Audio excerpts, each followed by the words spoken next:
Hi guys, hello everyone, welcome back to our channel అనుక్షణం మీతో.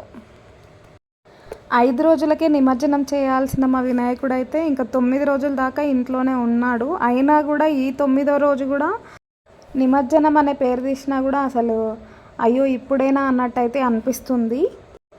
వినాయకుడు మా ఇంట్లో ఉంది 9 రోజులే అయినా కూడా పిల్లలకి ఎక్కువ కనెక్ట్ అయిపోయాడు. ఇంట్లో మనిషిలా అనిపించాడు. అంటే మేము పొద్దున సాయంత్రం ఇంకా పూజలు చేయడం అని పిల్లలు కూడా అందులో పార్టిసిపేట్ చేయడము, వాళ్ళు కూడా స్నానం చేసి రాగానే డైరెక్ట్ ఇంట్లో దేవుడి దగ్గరికి వెళ్ళిపోయి బొట్టు పెట్టుకోవడం, అదైతే నేను మా పిల్లల్లో ఇంత చేంజ్ అనేది నాకు ఒకటి అనిపించింది.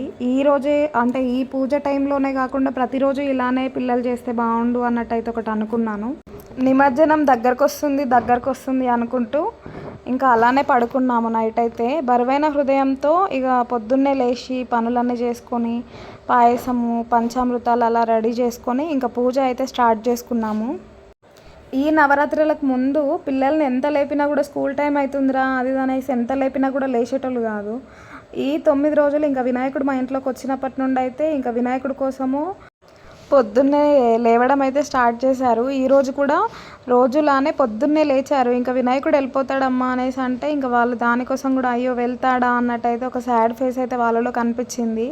నేను వేరే వీడియోస్లో కూడా అంటే ఇన్స్టాలో కానివ్వండి, యూట్యూబ్ షార్ట్స్లో కానివ్వండి, ఇలా పిల్లలు వినాయకుడు వెళ్తుంటే ఏడవడం అయితే చూశాను. అది కూడా చాలా బాగా అనిపించింది నాకు. కానీ అది వీడియోలో చూడడమేమో కానీ రియల్గా మాకు కూడా అనిపించింది.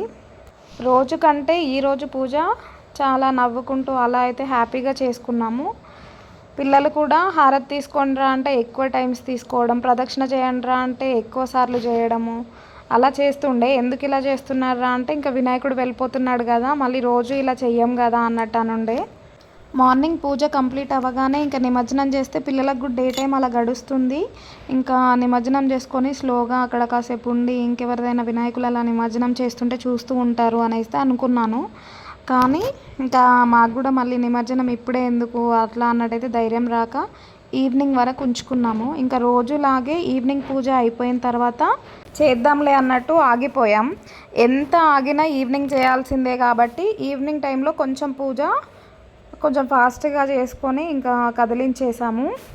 కదిలించిన వెంటనే పిల్లల లొల్లి అయితే స్టార్ట్ అయింది. నేను పట్టుకుంటా అని, ఇంకా నా తర్వాత నువ్వు, నీ తర్వాత నేను అన్నట్టు వీళ్ళతో ఇదే గడిచిపోయింది. ఈ గణపయ్య ఉన్న 9 రోజులు మాకంటే పిల్లలకి ఎక్కువ కనెక్ట్ అయిపోయాడు. పిల్లలైతే చాలా ఎంజాయ్ చేశారు ఈ గణపతి నవరాత్రులు.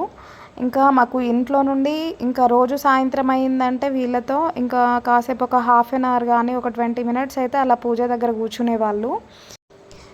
ఇంట్లో ఇంకా రోజు దేవుడి పాటలు పెట్టడం అయితే అలవాటైపోయింది. పొద్దున సాయంత్రము ఇంట్లో పాటలకి మా బాలగణపయ్యని చూసేసరికి మా చిన్నోడికి భారత్ గుర్తొచ్చినట్టుంది. ఒకటే డ్యాన్సులు, అసలు ఎంత ఆపినా కూడా డ్యాన్సులు చేస్తూనే ఉన్నాడు.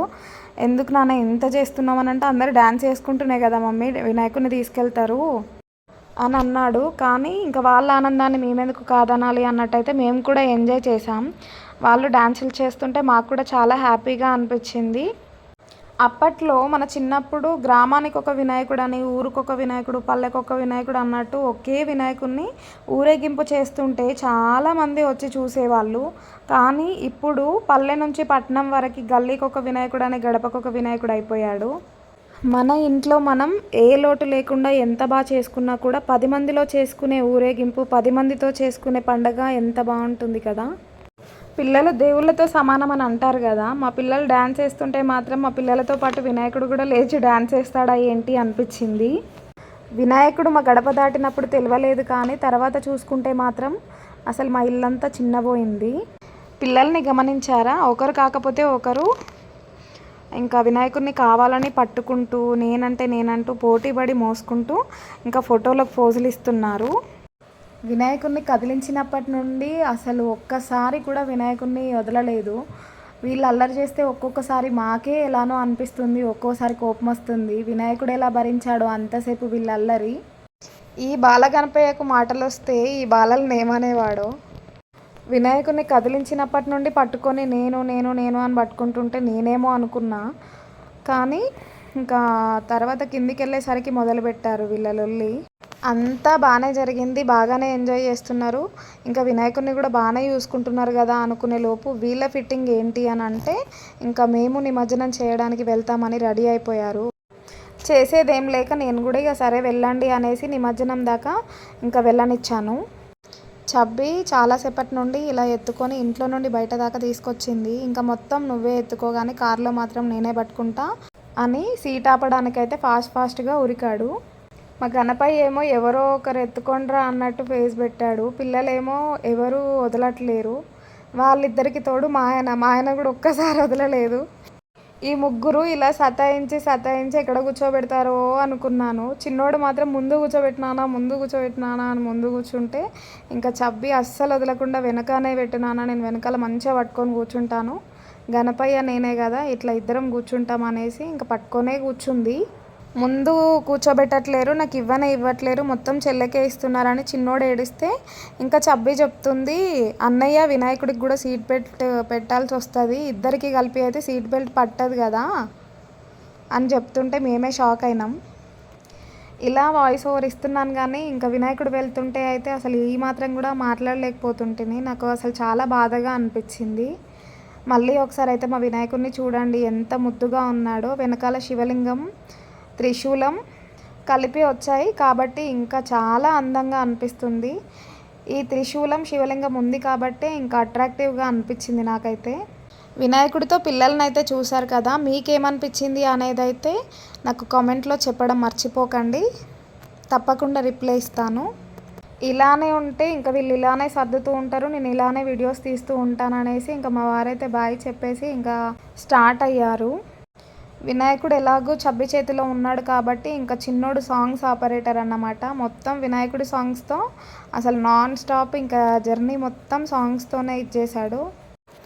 అతను ఆ సాంగ్స్లో పడి డీజే గణేష్ అవతారం ఎత్తితే చబ్బి మాత్రం అసలు నాన్ స్టాప్ వినాయకుడినే చూస్తూ కూర్చుంది.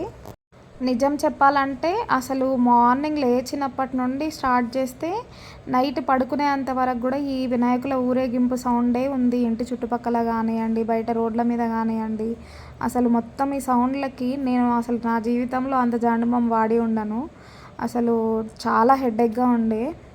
జాండుబాంకి అమృతాంజన్కి బ్రాండ్ అంబాసిడర్ అయిపోతా కావచ్చు అనుకున్నాను. పిల్లలు కార్లో మంచి సాంగ్స్ పెట్టుకొని ఇంకా వాళ్ళ జర్నీ వాళ్ళైతే హ్యాపీగా చేశారు. కానీ ఆ సాంగ్స్ మన దాంట్లో ప్లే చేస్తే ఇంకా కాపీరైట్స్ అలా మనకెందుకు ఈ కష్టాలు అన్నట్టయితే మళ్ళీ సైలెంట్గా ఉండిపోయాను. ఇంకా అన్నీ మ్యూట్ చేసేసా. వరాలిచ్చే వినాయకుడు వర్ణనాతీతమైన ప్రయాణం చేశాడు. ఇంతకీ మా కారు పేరేంటో మీరు చెప్పగలరా? నిమజ్జనం అని ఎంత వెనక్కి తీసినామో ఇంకా అంత ఫాస్ట్గానైతే వచ్చేసింది. మాకు చాలా దగ్గరలో ఉన్న చెరువులోనే ఇంకా వినాయకుని నిమజ్జనం చేశాం కాబట్టి మాకు చాలా పక్కనే ఉంటుంది ఇది. సో ఇంకా అక్కడికైతే ఆ చెరువు దగ్గరికి వెళ్ళిన తర్వాత అప్పటికీ కూడా పిల్లలు వదలట్లేరు, నాన్న ఇక్కడ పెట్టి ఫోటోది, ఇట్లా పట్టుకొని ఫోటోది, ఇది చేద్దాం అది చేద్దాం అనేసి. వాళ్ళకి కూడా ఇలా వాటర్లో వేస్తారు, నిమజ్జనం ఇలా చేస్తారు అని తెలియాలనేసి అంత దగ్గర దాకా తీసుకెళ్లారన్నమాట. ఇంకా మొత్తానికైతే నిమజ్జనం ఇలా కంప్లీట్ అయింది. మన వీడియోని ఫస్ట్ టైం చూస్తున్న వాళ్ళు పరేషాన్ కాకండి, సబ్స్క్రైబ్ చేసుకోవడం మర్చిపోకండి, లైక్ చేయండి, షేర్ చేయండి, కమెంట్ చేయండి.